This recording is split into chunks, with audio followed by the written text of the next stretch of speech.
चुंबक कल हम लोग उसका प्रारंभिक भाग पढ़े थे, उसी को एक बार और रिवाइज करते हुए हम आगे बढ़ेंगे। चुंबक एक ऐसा पदार्थ होता है जिसके अंदर किसी लौह वस्तु को अपनी ओर आकर्षित करने का गुण होता है।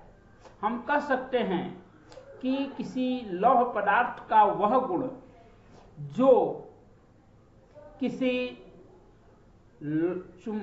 लौह पदार्थ को अपनी ओर आकर्षित कर सके या स्वयं उसकी ओर आकर्षित हो जाए, उसे हम चुंबकत्व कहते हैं तथा इस पदार्थ से बनी वस्तु को हम चुंबक कहते हैं। चुंबक सामान्यतः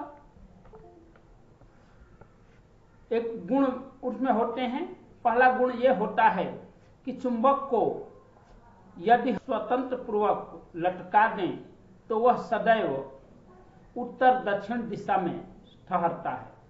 चुंबक का दूसरा गुण होता है कि चुंबक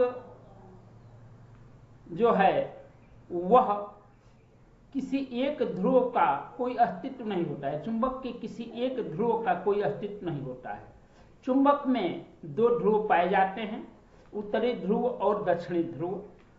और यदि हम चुंबक को कई टुकड़ों में बांट दें तो प्रत्येक टुकड़े में ये दोनों ध्रुव पाए जाते हैं, अर्थात किसी एक ध्रुव का कोई अस्तित्व नहीं होता है। चुंबक चुंबकीय पदार्थों का बना होता है। चुंबक जो होते हैं वे या तो अस्थाई होते हैं या अस्थाई होते हैं।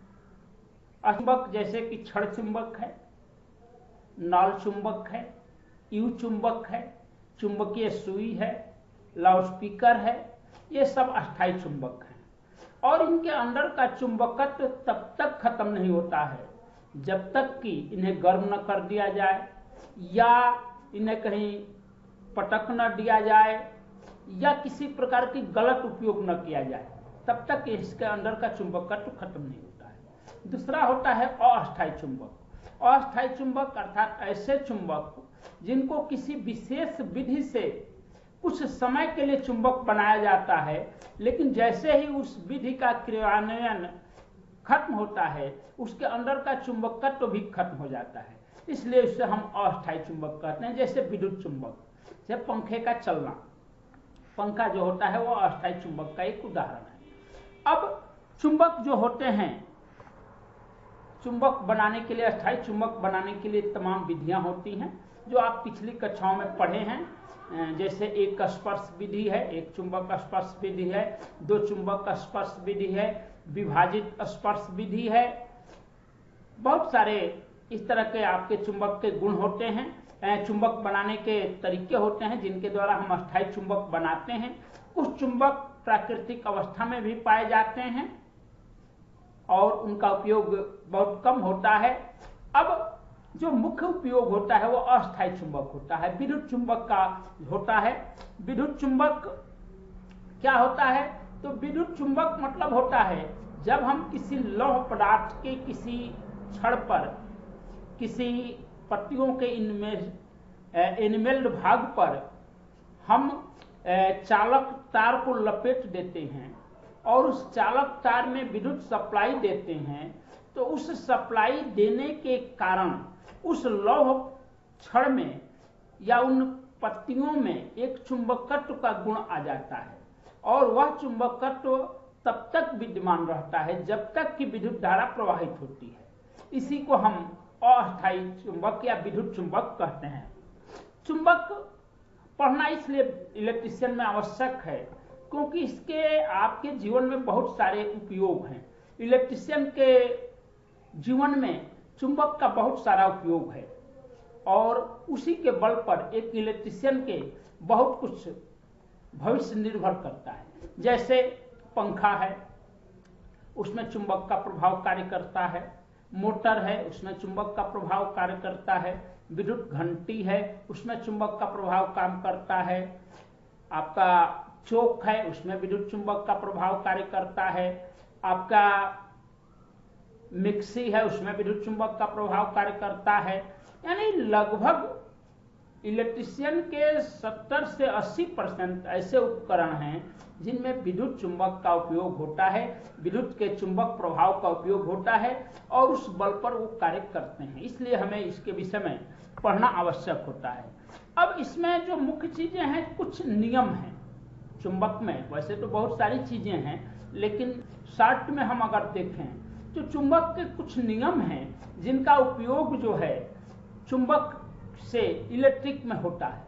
उसमें से एक नियम जो होता है वह फैराडे के इलेक्ट्रोमैग्नेटिक इंडक्शन के सिद्धांत के रूप में जाना जाता है। फैराडे एक वैज्ञानिक था जिसने यह नियम दिया है।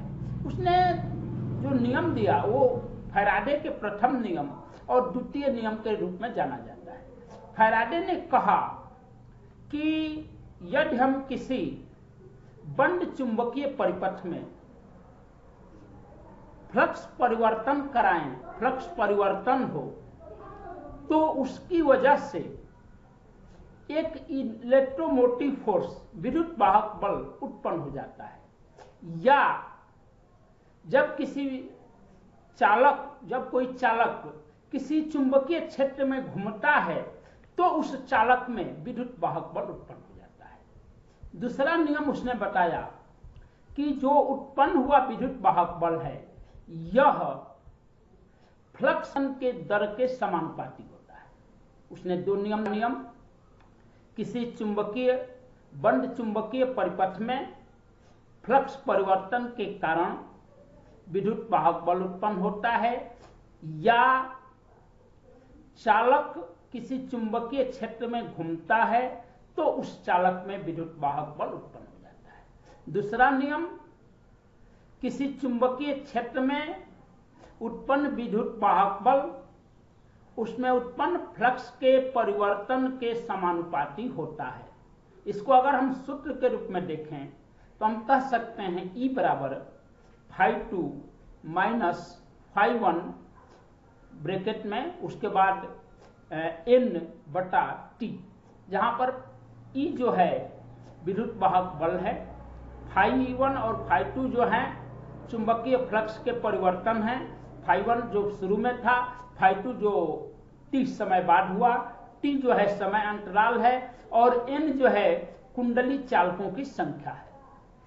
तो यह फैराडे का इलेक्ट्रोमोटिव इंडक्शन का सिद्धांत है, नियम है, जिन नियमों के द्वारा हम मोटर और जनरेटर का जब निर्माण करेंगे, जब उनके विषय में हम पढ़ेंगे, कार्य सिद्धांत पढ़ेंगे, तो वहां पर फैराडे के इलेक्ट्रोमैग्नेटिक इंडक्शन के सिद्धांत का उपयोग होता है।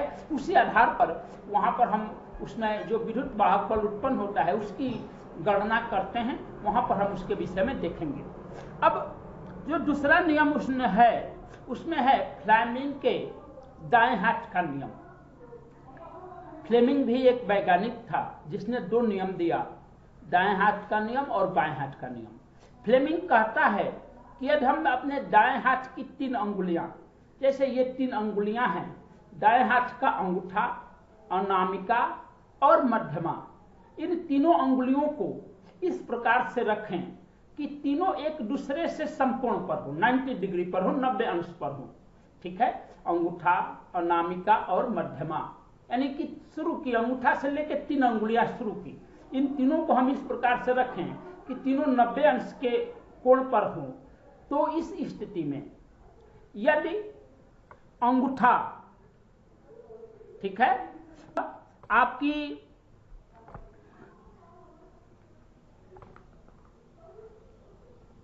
चालक की दिशा को बताए, जो आपकी मध्यमा है, अनामिका है, यह जो है फील्ड की दिशा को बताए, तो मध्यमा जो होगी वह उत्पन्न विद्युत वाहक बल की दिशा बताएगी।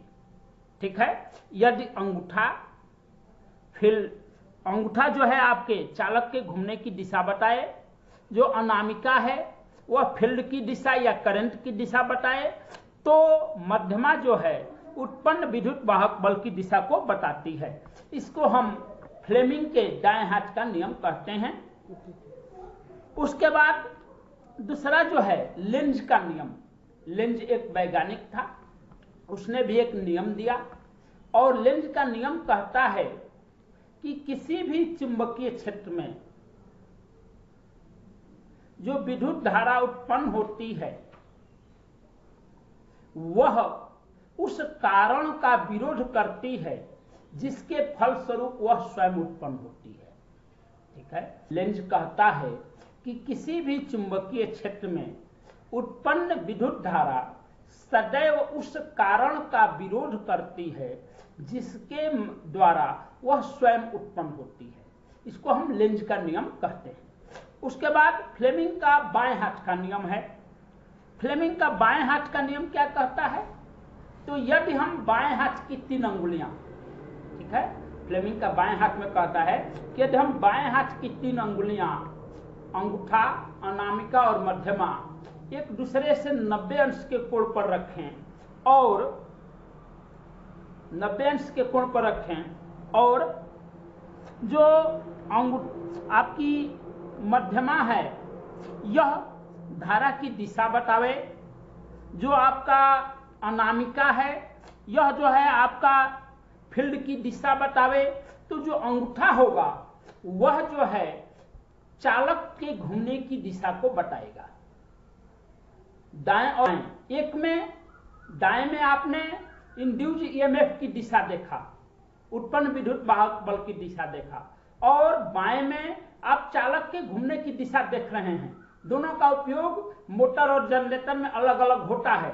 एक में जो है विद्युत वाहक बल उत्पन्न होता है जनरेटर में, वहां पर आपका राइट हैंड, और मोटर में क्या होता है तो चालक घूमता है जिससे कि टार्क आपको मिलता है, यहाँ पर लेफ्ट हैंड।